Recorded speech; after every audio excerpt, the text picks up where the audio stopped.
Não disse bom sábado para vocês, mas desejo que o seu sábado seja abençoado, seja um sábado feliz e que nesse momento aqui você esteja tendo um encontro com o seu Deus, com o seu Senhor, e que esse encontro tenha consequências, tenha efeitos eternos, que não seja só mais um culto, que não seja mais um encontro, mas que seja realmente um encontro seu com Deus. É para isso que estamos aqui. O irmão Breda me apresentou, eu sou o pastor Rafael, e é uma alegria estar aqui com vocês nessa manhã. Minha família não está aqui comigo hoje. Ninguém falou, você já tem 3 filhos? Já tem. Tenho 3 filhos porque uma das gestações era uma gestação gemelar, e então o segundo filho se tornou o segundo e o terceiro. Vieram 2 meninas, a Laura e a Luísa, e hoje não estão aqui comigo porque está todo mundo com pneumonia lá em casa, estão tratando, e se Deus quiser já estão bons novamente. Mas é uma alegria estar aqui com vocês. Me chamam de pastor, porque é essa função que eu exerço, mas eu gosto de ser chamado de missionário. Eu gosto quando me chamam de missionário, eu fico mais feliz. Não porque eu ache ruim ser chamado de pastor, mas porque a minha vida toda eu me preparei e sempre foquei em servir como missionário. Até um ano atrás eu estava no Oriente Médio servindo como missionário. Tive que voltar para o Brasil pela situação da gestação das gêmeas, que era uma gestação complicada, e aqui estou de volta. Mas podem me chamar de missionário, Rafael, tá? Eu me considero um missionário urbano, e acho que se nós não somos um missionário, nós precisamos de um missionário. Se você não é um missionário, você precisa de um missionário na sua vida.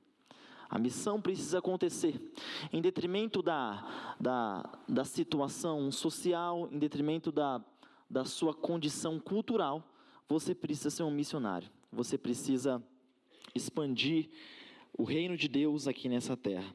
Mas a meditação que gostaria de fazer com vocês aqui nessa manhã se encontra no livro de Lucas, capítulo 15. É um texto extremamente conhecido, mas eu não pretendo aqui sistematizar o óbvio com vocês. Pretendo levar vocês a enxergarem ângulos diferentes desse texto. Lucas, Evangelho de Lucas, capítulo 15.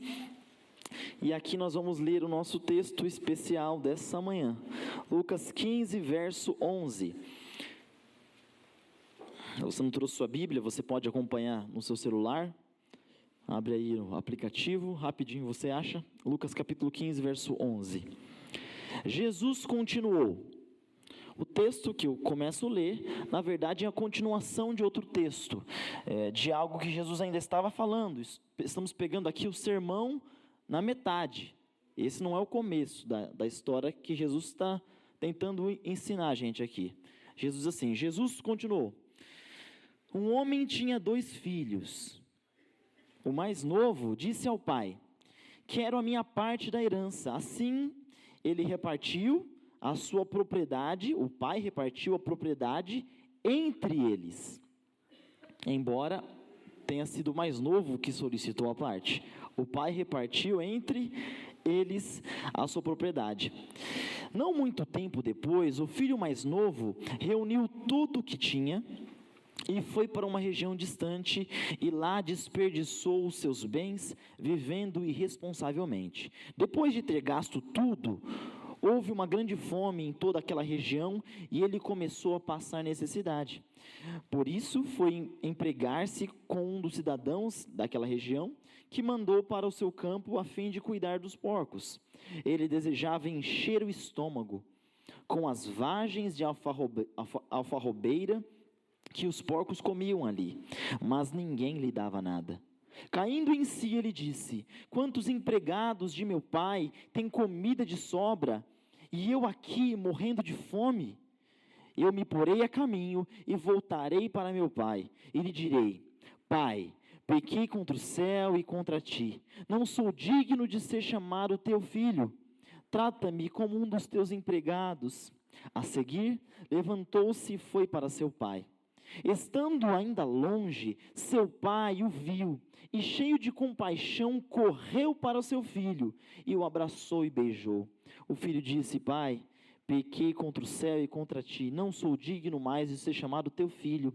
Mas o pai disse aos seus servos: depressa, tragam a melhor roupa e vistam ele, coloquem um anel no dedo dele, calçados nos pés, tragam um novilho gordo e matem-no. Vamos fazer uma festa e alegrar-nos, pois este meu filho estava morto e voltou à vida, estava perdido e foi achado. E começaram a festejar o seu regresso. Enquanto isso, o filho mais velho estava no campo. Quando se aproximou da casa, ouviu a música e a dança. Então chamou um dos servos e perguntou-lhe: o que está acontecendo?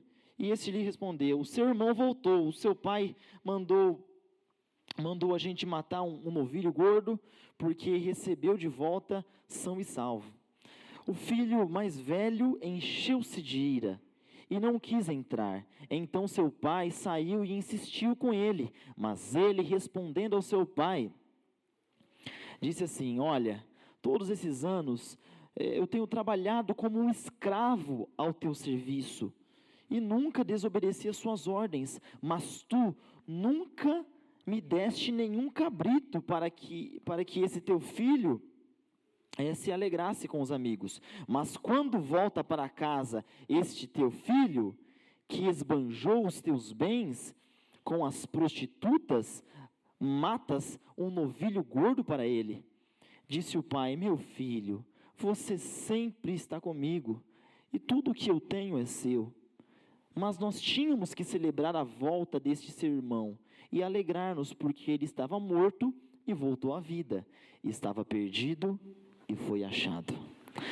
Talvez você esteja perguntando: pastor, por que a leitura desse texto tão longo? Eu aprendi, quando ainda estava no seminário, que sempre temos que ler o texto bíblico, porque pelo menos se tudo que eu falo daqui para frente não prestar, o texto bíblico vai te abençoar. E eu acredito muito no poder da palavra. Essa história é muito conhecida e parece mais um discurso clichê comum que você costuma ouvir, geralmente nos sermões da igreja de sábado.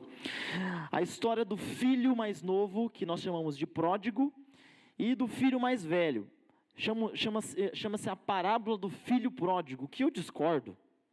O filho pródigo, ele é o coadjuvante dessa história, ele não é o personagem principal para mim. Para mim, o ato de maior relevância, o ato de maior importância nesse texto é o ato do pai. Porque não é de se surpreender que um menino pegue os bens do seu pai e vá viver a vida dissolutamente, vá curtir a vida, vá curtir o que essa existência nos oferece. Mas é de se surpreender um pai tratar com tanto amor e tanta benevolência alguém que foi ruim com ele. Geralmente o pai olhar para frente: não falei para você? Você é uma vergonha para mim. Olha o que você fez, você pegou tudo que tinha, agora você quer voltar aqui. Tudo bem, eu vou te aceitar, vou até te aceitar, mas não faça mais isso. Não é assim? Não faça mais isso. Interessante que esse pai fala: filho, você é meu filho, vou te dar um anel aqui de autoridade, ó. Representando a autoridade, coloca uma roupa nova nele, bonita, faz uma festa para ele.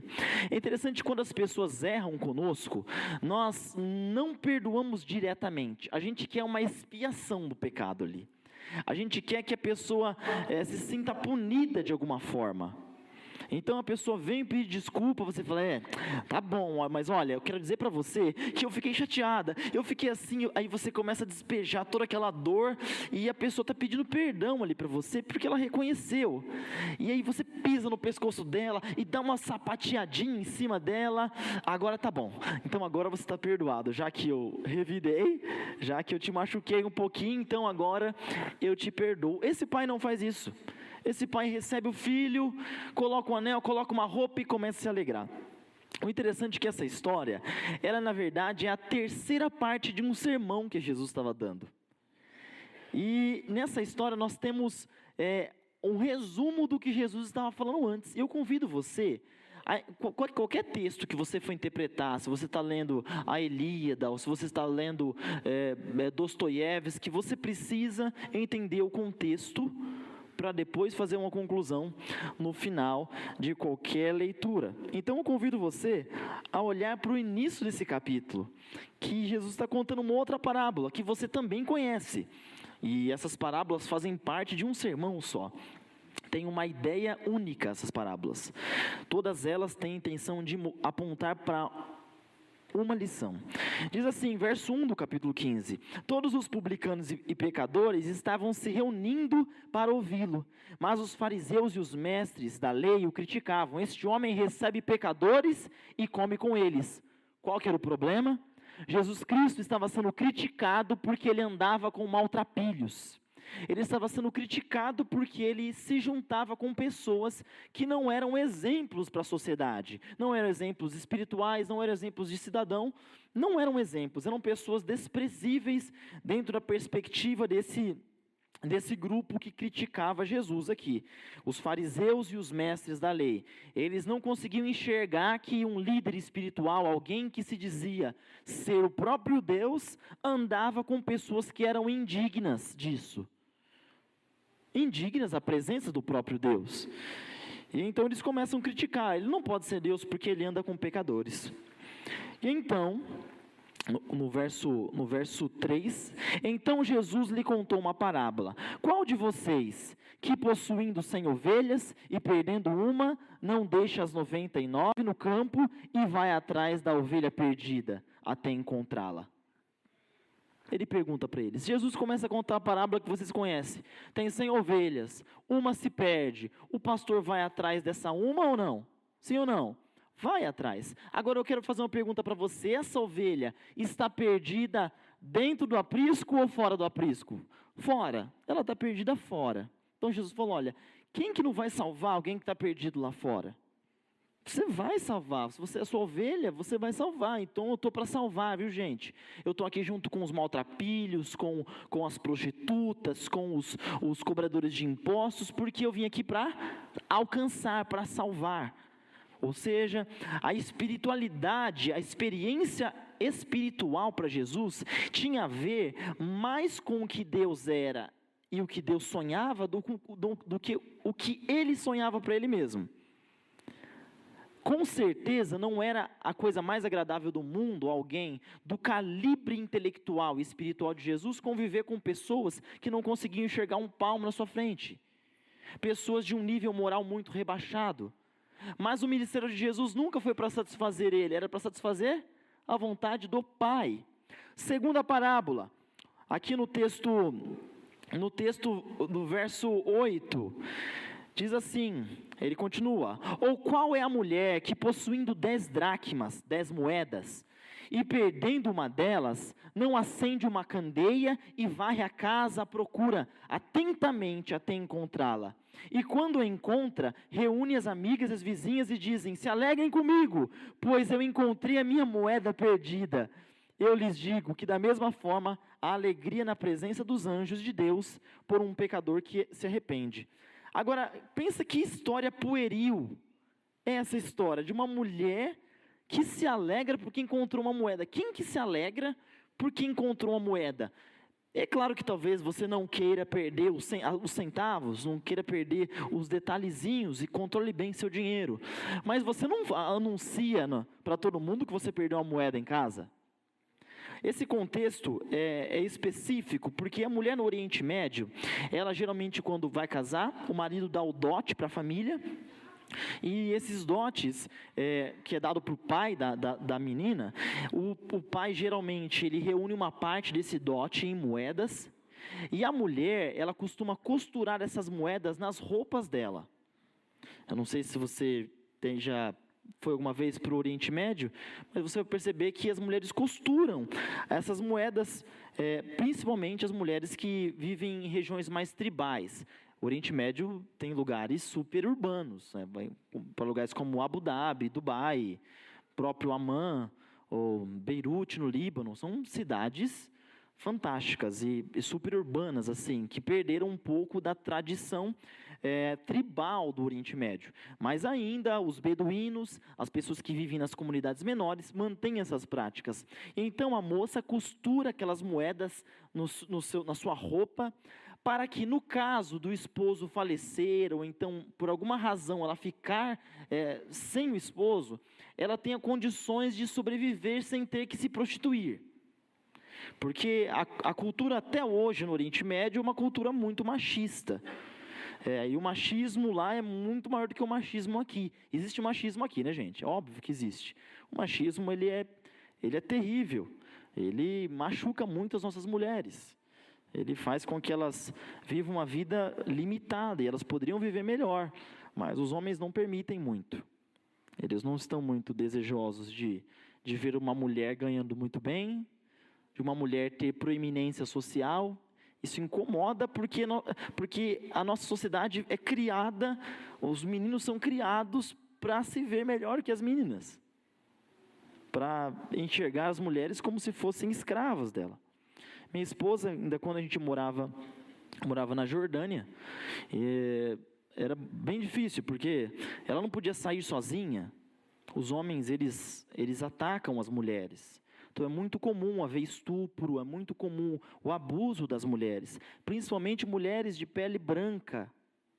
Minha esposa é muito branca, assim, bem branca, e eles são apaixonados por mulheres brancas. As mulheres são tão pressionadas por essa questão, porque elas não saem no sol, elas não estendem roupa. Elas se cobrem toda para se estender roupa, porque elas não podem pegar um pouquinho de cor, porque os meninos já não querem mais elas. Precisa ser bem branca para ser o padrão de beleza lá, e não pode ser branca morena, assim, não pode pegar sol.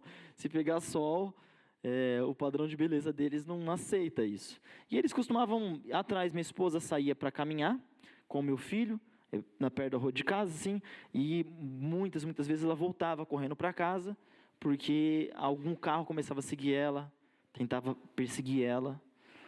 Uma situação bem difícil que vivem as mulheres no Oriente Médio.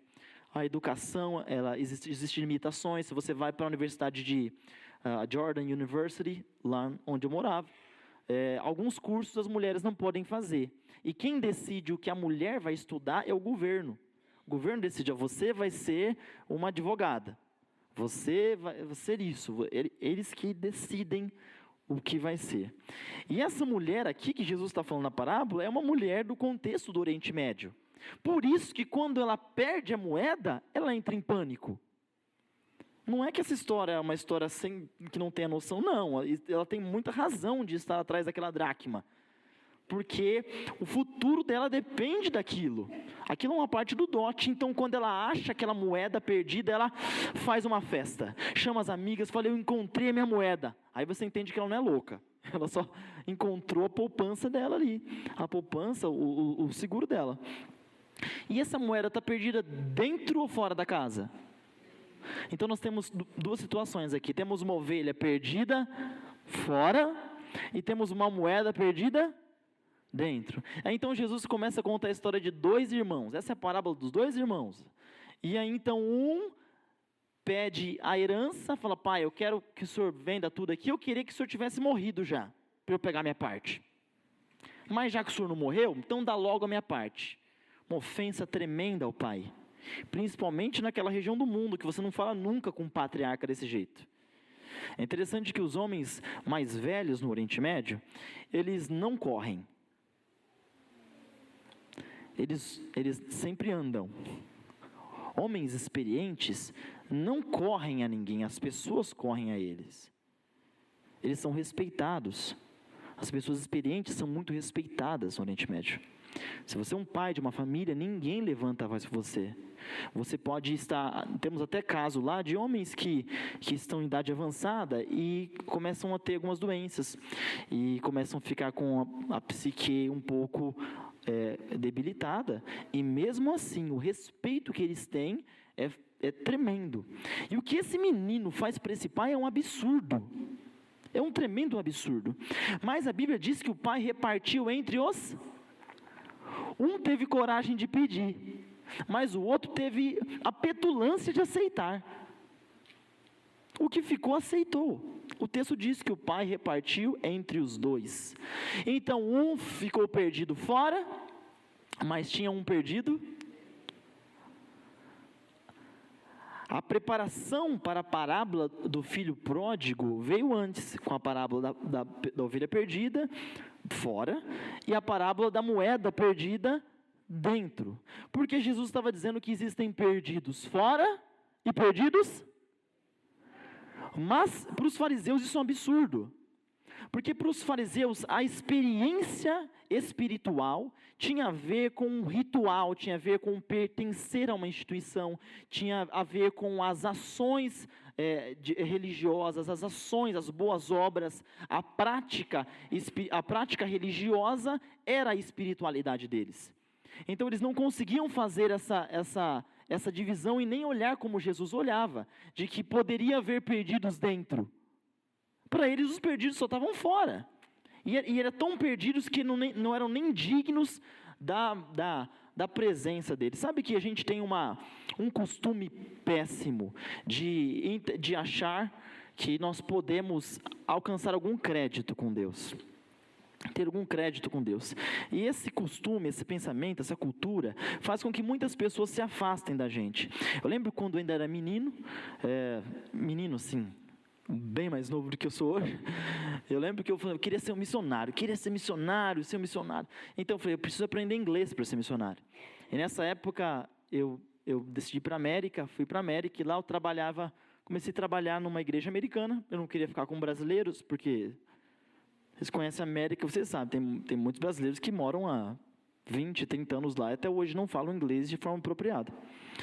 Sabe a realidade, você chega do Bank of America, tem opção de você sacar seu dinheiro em português, então o pessoal fica um pouco... Fui para uma igreja americana no Alabama, em Montgomery, uma igreja de negros, e lá eu estava fazendo um trabalho, eu era estudante de teologia ainda, e eu fazia um trabalho de obreiro bíblico. Então eu saía de porta em porta para conseguir pessoas para o estudo bíblico. Só que ninguém gostava muito de me atender lá. Embora lá seja, eles chamam The Bible Belt, né, o cinturão da Bíblia, o sul dos Estados Unidos ali, pessoa bem protestante e tal. Embora eles sejam bem protestantes, mas eles não têm muita espiritualidade. É muito comum falar de Jesus, é muito comum falar de igreja, mas... É interessante que a divisão entre o que é espiritual e o que é religioso é muito gritante, principalmente na América. O fato de ser religioso não quer dizer que é espiritual. O fato de você estar aqui nessa igreja não quer dizer que você tenha realmente uma experiência espiritual. Por isso que precisamos superar a religião. A religião não completa a gente. O que completa a gente é a experiência com Deus. A religião, ela foi criada por homens. A espiritualidade foi criada por Deus. Deus usa a religião, mas Ele quer que você tenha uma experiência com Ele que transcenda a sua prática religiosa. Porque ter prática religiosa é muito fácil. É muito cômodo. Na verdade, às vezes é uma necessidade de muita gente que quer se incluir socialmente e procura uma religião para se sentir alguém. Enquanto deveria se sentir alguém quando ela encontra o amor de Deus por ela. Está preenchendo uma lacuna na vida de forma errada. Ao invés de preencher com espiritualidade, preenche com religiosidade. Tem gente que você tira o cargo da igreja dele ou dela, ela morre. Porque na verdade não há espiritualidade, há um amor ao processo da igreja, às atividades religiosas. Enquanto o que deveria alimentar ela deveria ser o contato dela com Deus. E quando nós olhamos para a história aqui do filho pródigo, isso fica muito, mas muito claro. Havia um perdido dentro e um perdido fora. Mas nós não gostamos de pensar mal da gente mesmo. Enquanto eu bati nas portas lá no Alabama, um dia bati, aí saiu uma mulher alta, toda purpurinada, né? E eu me surpreendi que ela me atendeu, né? Daquele jeito, vestida daquela forma, uma roupa bem curta. E então eu me apresentei falei que eu estava fazendo uma pesquisa, se ela gostaria de participar da pesquisa e tal. E aí então ela falou assim, você é de igreja, né? Aí já quebrou minhas pernas logo. Você é de igreja, né? Eu falei, eu sou. Aí ela falou, desiste de mim, porque eu não vou para a igreja, não. Aí eu falei, mas você já foi alguma vez para a igreja? Igreja, assim, genérico, tá? E aí ela falou, olha, já fui na igreja, mas não vou mais não. Eu falei, mas por que você não vai mais na igreja? E ela falou uma coisa que eu nunca mais esqueci. Ela falou assim, eu não vou mais na igreja porque lá as pessoas fazem eu me sentir mais mal do que eu já me sinto. Eu sou uma prostituta. Mas quando eu vou lá, as pessoas fazem eu me sentir mais mal do que eu já me sinto. O maior problema, um dos grandes problemas, de você se sentir, achar que você é alguma coisa, é que quando você acha e você vive com esse pensamento, você vai repelindo as pessoas de encontrar o Deus que está na sua vida, que está ao redor da sua comunidade, que está na sua igreja. Por você se achar tanto, você afasta as pessoas de você. Você faz as pessoas se sentirem mais mal do que elas já se sentem. A pessoa sabe que o que faz não é correto. A pessoa sabe que aquilo não é o ideal. Às vezes entra um rapaz que é homossexual, entra na igreja. Ele deveria se sentir bem aqui.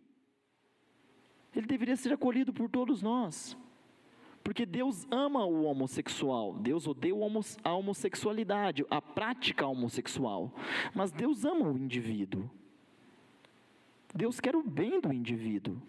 E do mesmo jeito que esses indivíduos têm práticas específicas que a nossa cultura demoniza, obviamente a Bíblia reprova, mas nossa cultura demoniza, existem outras atitudes que são cometidas por cada um de vocês durante a semana, que se passasse aqui no telão, você não tinha coragem de continuar nessa igreja. Mas nos sentimos no direito de fazer as pessoas se sentirem mais mal do que elas se sentem, com a nossa arrogância, com o nosso nariz em pé, com a nossa prepotência religiosa, enquanto deveríamos acolher, enquanto deveríamos juntar, enquanto deveríamos estar junto com eles. Eu lembro que nessa época eu trabalhei em algumas igrejas ali no sul dos Estados Unidos, e eu fui trabalhar numa igreja uma vez. Servi como era pastor jovem da igreja, cheguei e tinha o JA, eu preguei de manhã no JA, participei, e nessa época eu servi um tempo na África como missionário, e eu voltei, eu estava contando algumas experiências da África, tal, do oeste da África, e a galera ficava tudo lá fora, assim, né, enquanto eu falava e tal, mas beleza, terminou o culto. Eu era pastor jovem da igreja, cheguei junto da galera lá, porque sábado à tarde, virando o pôr do sol, todo mundo espera alguma coisa no sábado à noite, né? E todo mundo ali está na expectativa, o que vai rolar hoje à noite. Então, cheguei perto deles, e aí começamos a conversar, e aí eu perguntei, o que vocês vão fazer hoje à noite? Aí eles falaram, a gente vai para um lugar aí e tal. E aí eu falei, eu vou com vocês, então, posso ir? Aí eles olharam assim para mim, né? Tem certeza, pastor? Eu falei, claro que eu tenho. Vou com vocês sim. Entrei no carro de um deles e fomos lá para o lugar. Chegamos no lugar, era um tipo de um bar bem grande assim, tinha várias atrações no meio, tinha música, um pessoal dançando, tinha gente jogando boliche, fazendo várias coisas. E então, um deles sentei assim, pedi meu refrigerante, eles pediram cerveja e tal, começaram a beber, e tranquilo, né? Claro que é tranquilo. Você não pode nunca constranger uma pessoa. Se ela tem uma prática que você acha errado, guarda para você. Quando ela perguntar, você fala. Agora, ninguém muda ouvindo um inimigo. As pessoas mudam ouvindo um amigo. Quando você é amigo, você tem mais influência sobre a pessoa. Quando você é próximo, a pessoa está aberta para te ouvir. Agora eu sento do lado de uma pessoa, ela pede algo para beber, que é um costume dela, ela tem vontade, é o problema dela. Eu estou aqui para ser amigo dele, eu não estou aqui para ser o juiz dele, e nem para acabar com a relação. Estou iniciando uma relação, então sentei e bebi meu refrigerante, o pessoal contando piada, conversando, alguns levantou para dançar. Para mim tudo bem, eu não levanto uma sobrancelha, não levanto. Fiquei ali, tranquilo. Aí um deles ficou incomodado. Falou assim, falou, pastor, vai embora daqui, aqui não é seu lugar. Eu falei, não, o lugar do pastor é onde a ovelha está. Vocês estão aqui, eu vou ficar aqui. E aí ele falou, então vamos embora eu e você daqui, porque aqui não é nem o meu nem o seu lugar.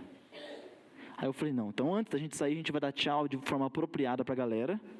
Fomos lá, cumprimentamos todo mundo e saímos de lá. Esse menino, ele se tornou muito próximo meu, assim. E eu digo menino porque ele era da minha idade, né? E até hoje ele tem as lutas dele. Ele tem as lutas dele. Mas toda vez que ele tem as lutas dele, até hoje ele me liga. Para pedir que eu ore por ele. Para pedir um conselho do que ele tem que fazer ou não. Enquanto ficarmos agindo como um cacetete ambulante na igreja, onde a gente vai batendo nas pessoas pelos erros delas, para tentar fazer você se sentir um pouco melhor, você vai só repelindo as pessoas. Nós precisamos entender que temos gente perdida dentro e gente perdida fora. Todas elas precisam ser salvas. Todas elas precisam ser encontradas, precisam ser aceitas, precisam ser inseridas, para que depois eles entendam quem é Deus, aceite quem é Deus e cresça com Deus. Mas nós criticamos muito os extremistas islâmicos, né? Mas eu vou dizer para você que às vezes como adventistas, o que falta para a gente é só uma bomba. O que falta é só a bomba. Porque o mesmo extremismo às vezes acontece em nosso meio. A intolerância, a falta de condições de aceitar o diferente, sabendo que ao seu tempo Deus transforma tudo e todos, mas esse é um processo que é responsabilidade do Espírito de Deus e não meu. A gente fala assim, nossa, aconteceu com o pastor, aquela semana de oração foi maravilhosa e tal, louvado seja Deus, mas quem faz as pessoas entender o Espírito não é eu. Eu sempre digo que a gente tem que ser um prego que segura o quadro que é Cristo Jesus, e é isso que a gente é. A gente não é nada mais que isso. A gente não é nem um pincel que pinta, nós somos só o prego, e temos que agradecer a Deus por ser o prego. É um privilégio poder estampar, demonstrar Jesus para as pessoas. Mas é muito importante nos colocarmos em nosso lugar, dentro da nossa esfera de possibilidades. Nós temos uma limitação, somos homens e mulheres de lábios e coração impuro, assim como disse Isaías. Nós temos limitações de possibilidades. Por exemplo, a gente fala assim, não, nós precisamos alcançar um nível de espiritualidade onde não haja mácula em nós. Isso é impossível acontecer até a glorificação. Por isso que a justificação, como estudamos aqui na lição da Escola Sabatina, a justificação, quando Jesus imputa a justiça dele em nós, e então nós somos julgados e somos absolvidos pela justiça de Jesus, mas até lá continuamos lutando contra os pecados. Eu estou falando aqui para gente que luta há anos com um pecado e está aqui na igreja. Está aqui na igreja, mas até hoje não conseguiu vencer algum pecado ou outro. E o maior silêncio do culto aconteceu agora, depois dessa frase. Porque você sabe que é verdade. Agora o que precisamos entender é que devemos continuar a lutar. O que você não pode fazer é desistir. Quem vence é Cristo. Nós lutamos, amém? Então continue a lutar. Não seja um aficionado pela vitória. Porque a vitória é sempre dentro de um escopo. Por exemplo, você tem pessoas que têm tendências herdadas, outros têm algumas tendências que foram cultivadas. E por mais que eles possam lutar contra as suas dificuldades, essas pessoas têm limitações. E Deus, na sua infinita sabedoria e imensa misericórdia, está disposto a tratar de forma individual de cada um de nós. Mas quando estabelecemos um padrão que é irreal para a nossa condição pecaminosa, não condição de Adão sem pecado, condição do Adão depois do pecado, nós nos frustramos.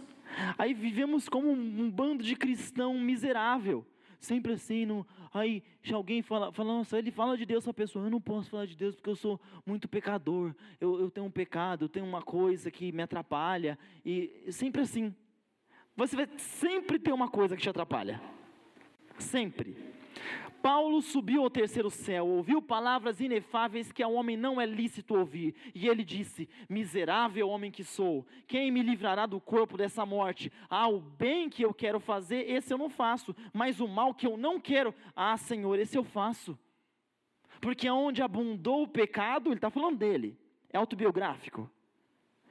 Aonde abundou o pecado, superabundou Ele entendia que a salvação para ele só podia acontecer por misericórdia.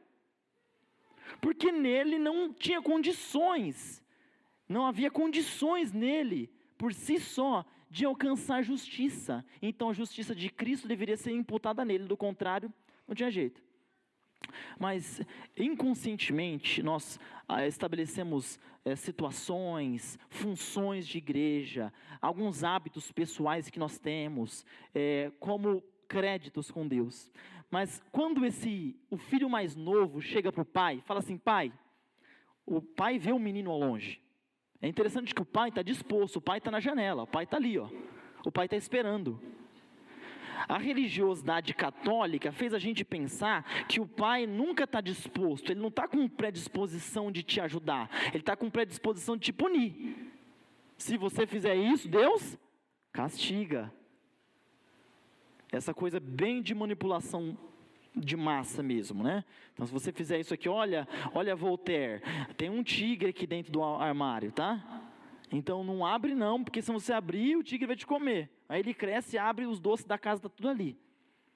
Essa pressão da culpa, que os líderes religiosos utilizam, e por isso que muitas vezes os religiosos são criticados pelos incrédulos, por causa da utilização da culpa para manipular a população. O indivíduo ele tem muita culpa, então fala assim, eu tenho que colocar culpa em você para você continuar me implorando perdão. Então quanto mais culpa eu coloco em você, você vai se tornar um melhor consumidor. Eu coloco bastante culpa em você, você se sente muito mal, então você vem aqui, aí você tem que dar uma oferta, aí tem que fazer assim, é um ciclo. Ou então se faz assim. Às vezes o líder religioso vai fazer assim com você, vai falar: você tem um problema? Esse problema não é só um problema, esse problema é um demônio. E esse demônio, ele precisa ser tirado. Então você vem aqui tal dia, tal hora, e aqui eu sou o tirador de demônio, eu tiro demônio. Aí ele cria um produto, ele vai oferecer um produto para você, tá? Eu vou te dar a libertação do demônio da artrite, do demônio do desemprego, demônio, seja lá o que for. Então, você vem e para você conseguir o produto, você tem que pagar um preço. Aí dá a oferta, você tem que dar uma oferta de fé, fazer um sacrifício de fé. Então, ele entrega aquilo para você. Porque nós acreditamos sempre que precisamos fazer algo para fazer brotar amor ou simpatia de Deus por nós. Essa é a coisa mais absurda que existe, porque Deus te ama antes de você nascer. E nada do que você faça vai mudar o que Ele sente por você. Ele não é igual a eu e você. Se você olha meio torto para mim e fala: não gosto mais desse cara. Deus não é assim. Deus não é assim. O filho mais novo chega e o pai recebe, e o filho mais novo fala assim: pai, eu sou indigno de ser chamado teu filho. Faz um draminha, cena, ele decorou isso. Drama queen. Chegou ali, coisa ensaiada, falou: eu não sou digno de ser chamado seu filho e tal. E ele fala assim: eu não sou digno, pai, me aceita como teu escravo, eu não sou digno. Aí ele fala assim para o filho mais novo, o pai fala: filho, eu não somo débitos. Filho, eu não somo débitos. Aí vem o irmão mais velho. Fala: pai, que é isso? Que bagunça é essa aqui? Esse desavergonhado que gastou todo o seu dinheiro está aqui de novo e você está dando festa para ele? Ele fala: filho mais velho, eu não somo créditos. Eu não somo créditos. Eu não sei se hoje você veio na igreja para mostrar os seus créditos para Jesus. Eu não sei se você veio na igreja para falar para ele que você tem débitos. Eu quero te dizer que ele não soma créditos, muito menos débitos. Ele se relaciona com você baseado no que ele é, não no que você faz. Ele se relaciona com você baseado no que ele faz e não no que você faz. As suas atitudes, a sua vida em si, ela não muda quem Deus é. Mas muita gente vai querer fazer você pensar que se você for melhor, se você se comportar de forma melhor, então Deus vai te dar mais. Não, se você for direitinho, for um pregador do evangelho, não, o Senhor vai te trazer a cura. Ele vai tirar o câncer. Ele vai te abençoar, ele vai fazer isso, vai fazer aquilo. O adventista não gosta muito de falar de cura, assim. Mas ele tem um pouquinho dessa prosperidade. Dessa noção de que se você fizer, Deus vai te dar, como se você estivesse acumulando crédito com Deus. Isso é um absurdo. É só olhar para a Bíblia e ver que é um absurdo isso. Isso é um absurdo. Olha para João Batista, pregou lá que Jesus Cristo era o Messias e veio trazer salvação à terra. E Jesus fala assim: dos nascidos de mulher não houve ninguém como? Não houve ninguém. Olha, Davi era até um homem segundo o coração de Deus, Abraão, pai da fé. Mas o melhor de todos eles, Jesus fala que era João Batista. E então, João vai preso. Jesus está perto. E o João fica esperando que Jesus venha para salvar ele. Jesus vem? Sim ou não? Ué, mas João não era bonzinho? Não era adventista, não era vegetariano? Não assistia nem a Globo, não assistia? Não assistia Game of Thrones? Não assistia, não, ele pregava o evangelho ali, não era bonzinho, não era dizimista, cantava, pregava na igreja, não era ele bonzinho. E Jesus não vem para ajudar ele.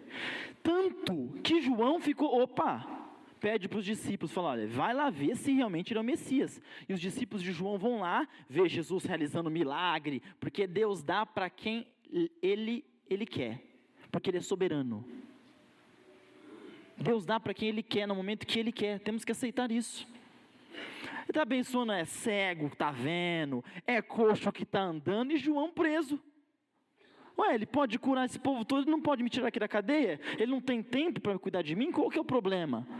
Então os discípulos voltam e falam assim, olha João, deu ruim para você mesmo, porque ele tem poder, não é falta de poder, ele só decidiu não vir te ajudar aqui.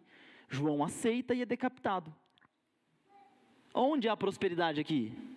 Onde há esse determinismo de que Deus vai te dar o que você quer? Não há isso. Deus é soberano sobre a vida dos seus filhos. Então o verdadeiro cristão, ele aceita tanto o bem quanto o mal, assim como Jó dizia. Jó dizia isso. Foi assim, se eu aceito as coisas boas, por que eu não vou aceitar as coisas ruins de Deus? O Senhor Deus deu, o Senhor Deus tomou, bendito seja o... Mas é difícil, porque a gente quer só o positivo. E a gente acha que a gente pode criar algum crédito com Deus. E a gente acha também que a gente pode ter débitos com Deus.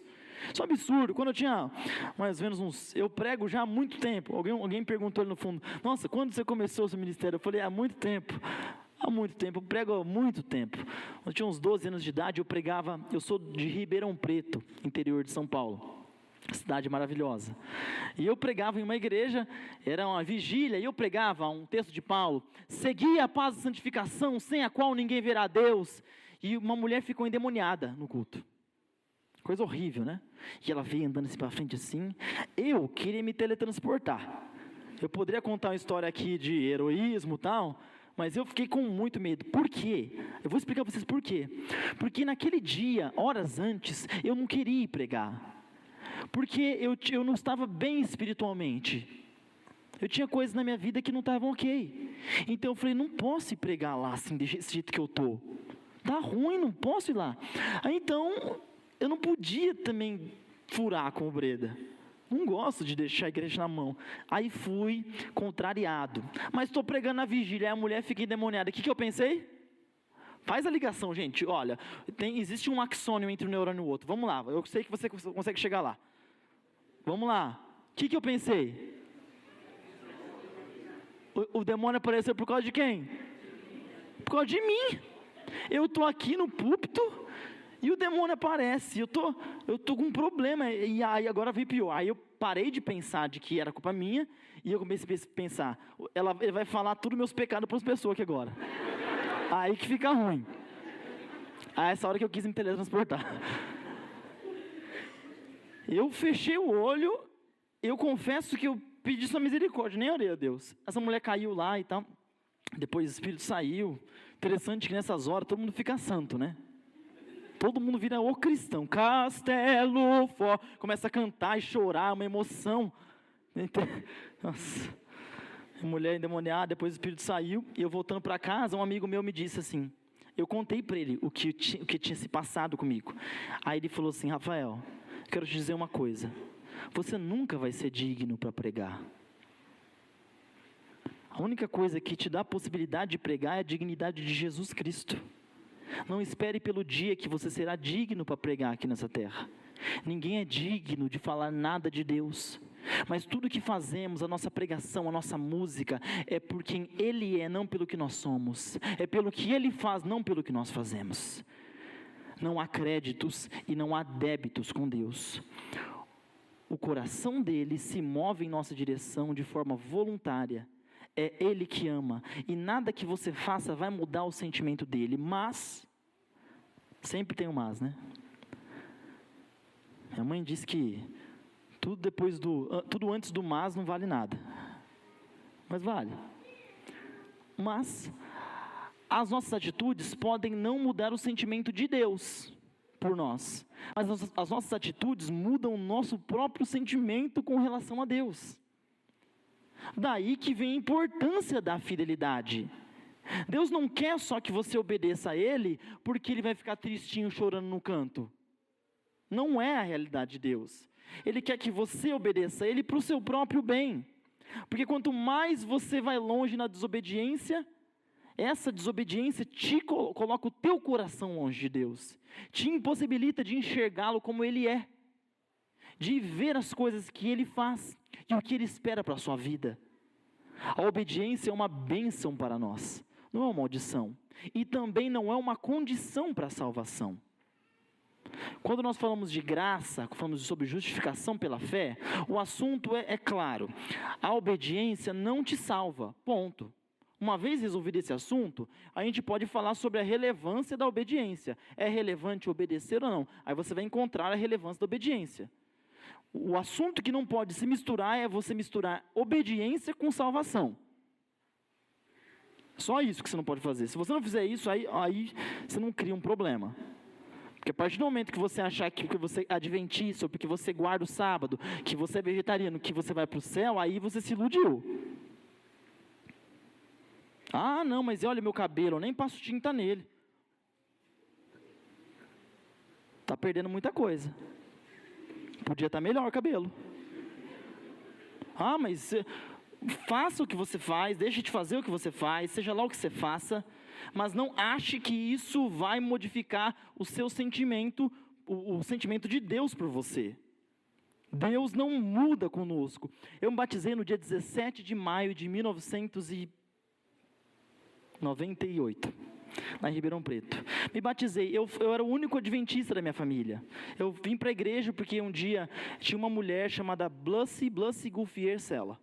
A Blussi é fonoaudióloga hoje, mas naquela época, ela é uma boa fonoaudióloga. Mora aqui em São Paulo. Ela é uma fonoaudióloga proeminente, assim. Ela era estudante, e ela estava dando estudo bíblico. E eu, um menino, passando na rua, e ela estava com um flanelógrafo, assim. Os mais novos não sabem o que é isso, mas pensa num PowerPoint antigo, tá? Um flanelógrafo e tal, e eu amei aquilo, cara, entrei e ela começou a falar de Deus, me deu texto bíblico para ler e tal, e eu aceitei Jesus como meu salvador. Comecei para a igreja, eu vinha para a igreja e era muito pobre, muito pobre, e a igreja onde eu frequentava era uma igreja abastada, de um nível financeiro dos membros alto, a igreja central de Ribeirão Preto, e eu vinha de chinelinho havaiana, com um prego embaixo, assim, ó, para segurar, e sentava aqui na frente, assim. Aquela igreja me acolheu. Aquela igreja, do jeito que eu vinha, eles não olhavam assim de cima e embaixo para mim.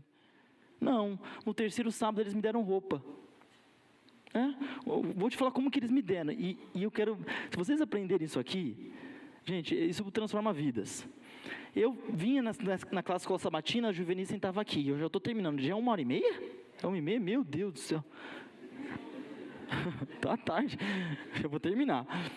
Sentava e o menino, O menino que ficava do meu lado, meu amigo, ele vinha de terno, né, bonitinho, e eu vinha de bermudinha, de chinelinho e tal, ficava sentadinho ali. E aí, mas ele era meu amigo. Criança não tem essas coisas, né? Ele é meu amigo e tal. Um dia me chamou para almoçar na casa dele, e eu fui, negócio legal de almoçar assim com o adventista, né? Sábado, todo mundo feliz e tal. E aí o pai dele foi me levar na minha casa, na periferia. E então o pai dele me colocou no carro, ele também entrou. E na hora que eles chegaram na frente da minha casa, eu desci do carro, falei tchau, tchau. Ele jogou um saco preto em cima de mim assim. E eu peguei, ele fechou a porta, vai pai, o carro foi embora. Esse povo é meio louco, né?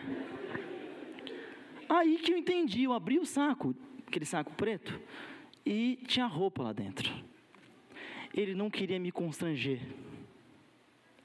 Ele não queria fazer eu me sentir mal por estar recebendo um presente daquele. E eu coloquei a roupa, no próximo sábado eu fui para a igreja, mas com uma pulga atrás na orelha. Quando eu chegar, a pessoa vai olhar de cima e embaixo e vai falar, nossa, ficou bom meu terno em você, né? Seria suficiente para me constranger profundamente. Fui, na hora que eu cheguei, ele falou, cara, vai começar o coral, vamos logo. E foi embora. Nunca falou da minha roupa que ele me deu. Essa aceitação, essa sensibilidade para entender cada indivíduo da nossa comunidade e dar para ele o que ele precisa sem constranger, isso é algo divino. Isso modifica a vida de uma pessoa. Essa foi a primeira vez que eu vi Deus. A primeira vez que eu vi Deus na minha vida foi com esse menino. Um Deus que não tinha vergonha de mim, que me tratava independente de onde eu vinha, não me achava menor por causa da minha origem. E aquela igreja fez coisas por mim que eu sou o que aquela igreja fez. Se hoje eu falo 5 idiomas é por causa daquela igreja. Aquela igreja me motivava a ser isso. Os membros da igreja, eles acreditavam em mim. Eles acreditavam em mim. Eles apostaram em mim. E se hoje eu sou pastor é por causa deles também. E se hoje eu sou bem emocionalmente é por causa deles. Porque eles me fizeram ser uma outra pessoa. Uma igreja qualquer. Uma igreja. Pode ser essa aqui. Ela pode fazer isso com pessoas, com outras realidades, com outras situações. Porque se os membros entenderem que não há créditos, não há débitos, mas há simplesmente pecadores dentro e fora, e existe um Pai sempre desejoso e disponível para amar, há lugar para todo mundo na festa. Há lugar para todo mundo, não há exclusão, não há quem esteja fora. Não há quem esteja fora. Em 2015, eu ainda estava na Jordânia, e eu trabalhava com refugiados do Iraque. Eu trabalhava numa cidade chamada Marca, que fica no norte da Jordânia, e fica perto da fronteira com a Síria. Síria e um biquinho do Iraque ali. E nesse período, muitos refugiados da cidade de Karagosh vieram, fugindo do Estado Islâmico, vieram para a Jordânia, atravessaram o deserto. Gente que sofreu coisas que vocês já sabem. Se acompanha a CNN aí, vocês sabem. Não preciso falar sobre isso. Mas essas famílias vieram e eu falei assim, eu preciso ajudar elas. Só que eu não tinha entrada com eles. Porque é complicado você entrar numa comunidade. Até para ajudá-los, existe um processo. Em qualquer grupo, para você entrar, existe uma cerimônia ali, né? E então eu descobri que tinha um padre, o padre Emanuel. E o padre Emanuel, esse cara era um cara de Deus. Sabe que tem padre de Deus? Ou você acha que só tem pastor adventista de Deus? Padre de Deus, um homem de Deus. Vive para cuidar das pessoas, assim, um cara de Deus. Iraquiano, mas vivia na Jordânia, o padre Emanuel. Eu cheguei com ele e falei, padre, eu primeiro assisti o culto, a missa. Respeita a casa da pessoa. Chegou na casa, a pessoa está assistindo televisão, você não pede para desligar. Você assiste e comenta o cabelo da atriz ainda, entendeu? É assim que faz. Seja educado. Cheguei e fiquei assistindo a missa, ele veio benzer, estava um calor, Oriente Médio, né, gente? Eu até gostei da benção, água benta, pode abençoar. Abençoou, fui conversar com ele, falei, padre, eu sei que você ajuda os refugiados aqui, eu quero te ajudar. Aí ele falou, nossa, que legal, estou precisando de ajuda mesmo, está chegando 5.000 pessoas do Iraque amanhã aqui e tal. Vou precisar de ajuda. Aí eu falei, mas só que tem uma coisa, eu sou pastor adventista, tudo bem? Ele falou, qual que é o problema? Você não quer ajudar as pessoas? Eu falei, não quero. Eu falei, só que ele falou, não estou entendendo. Não interessa quem você é. Se você tem o mesmo objetivo que eu, que é para ajudar as pessoas. Eu falei, gente do céu. Eu fico pensando, imagina se um padre chegasse aqui e falasse assim para você, ô Breda, então, eu estou sabendo uns projetos sociais de vocês, eu quero ajudar vocês aí. Como que a gente reage? Você já parou para pensar nisso? Nós não precisamos misturar doutrina, não é sincretismo teológico. É entender que nós não somos a única flor do jardim. Ellen White diz isso. Nós não somos os únicos responsáveis pela pregação do Evangelho. Houveram muitos antes de nós. Então essa nossa arrogância de filho mais velho é ridícula. O pai falou, filho, entra, vem na festa. Entra na festa. Não, porque ele não merece, ele estava perdido fora, mas você está perdido dentro. Ele é a ovelha, mas você é a moeda. Você está perdido, mas eu servi você, filho, não somos créditos. Aí o mais novo, pai, eu não sou digno, mas filho, não somos débitos. Precisamos aceitar a graça de Deus. Eu visitei uma família lá, e essa família, quando eu fui com um menino, porque eles falavam Kurdish, e eu não falo Kurdish, é uma língua um pouco mais complexa, que é o do nordeste do Iraque. O nordeste do Iraque fala tudo, é o Kurdistão, né, o iraquiano, eles falam Kurdish, e a parte de cá fala árabe. Então fui visitar essa família, era uma mulher e 2 crianças, e na hora que eu entrei, a mulher se ajoelhou. De tanta indignidade de estar na minha presença, porque falou, o pastor vai visitar, a mulher se ajoelhou, assim, ó. Horrível a cena. Aí eu, menino, falei, ajuda eu a pegar ela, peguei, levantei ela não conseguiu olhar no meu olho, assim, ó. Chorava. Ele me agradeceu uns 10 minutos por estar lá. Eu falei, não há necessidade disso, mas às vezes a gente faz isso. A gente acha que o pastor é muita coisa. Eu não acho que o pastor é pouca coisa, mas eu não acho que ele é muita coisa. Eu acho que ele é igual a todo mundo. Conservo, lembra? Lembra que o anjo falou para João? Você é o meu conservo. Mas a gente gosta dessa questão do clero. Tem o clero especial. Os pastores gostam disso também. Que fica enchendo nosso ego, mexendo. E eu não me interesso muito por isso. Eu me interesso mesmo por irmão que vai comigo pregar o evangelho para Jesus voltar e a gente ir para o céu ficar com o verdadeiro pastor. Né? Então, se alguma honra, alguma glória tem que ser dada a Deus. Então, não aceito esse tipo de coisa. Eu falei, não precisa, mas a pessoa estou muito debilitada, assim, emocionalmente. Ela começou a contar a história. O esposo dela foi decapitado, eram cristãos. Foi decapitado à frente da casa dela pelo Estado Islâmico. E eles pediam ouro. E aí, então, a mulher não tinha. Eles pegaram a menina mais nova e levaram. Falaram, até amanhã eu quero que você arruma ouro aqui. Porque toda essa guerra, viu, gente, tem mais a ver com dinheiro do que religião, tá? Ninguém invadiu a Jordânia porque não tem petróleo, só tem pedra na Jordânia. Invadiram a Síria e o Iraque. Até eu que sou bobo invado a Síria e Iraque. Muito petróleo lá. Pouco tem a ver com religião, mais tem a ver com dinheiro e poder do que religião. E aquela mulher começou a contar a história, pegaram a menina dela. E na hora que falou pegar a menina dela, eu já fiquei assim, né? Que eles decapitaram um homem na frente dela. E essa cidade foi massacrada pelo Estado Islâmico, a cidade de Karagosh. Pode colocar lá no Google. E ela não tinha ouro, povo pobre. E então, no outro dia, trouxeram a menina cozida em cima de um prato de arroz para ela. Essa mulher conseguiu fugir de madrugada, andou pelo deserto todo, chegou lá. É uma mulher que ela não era indigna, ela era super digna da minha visita. Na verdade, eu era indigno, eu que era incapaz de ajudar aquela mulher. Eu me senti incapaz, o que eu posso fazer? Um trauma tão grande que eu não sei se anos de terapia resolve. Isso nunca vai resolver. Mas eu falei assim, meu Deus, como eu posso fazer para ajudar? Ela se sentia indigna de estar na minha presença. E eu me senti incapaz de ajudar ela. Saí, fui chorar no carro, porque eu sou ribeirão pretano e eu choro. Chorando no carro lá, porque eu não sabia o que fazer. Nessa hora eu liguei para o meu amigo que estava na Jordânia. Vocês conhecem o pastor Igor Bolichowski?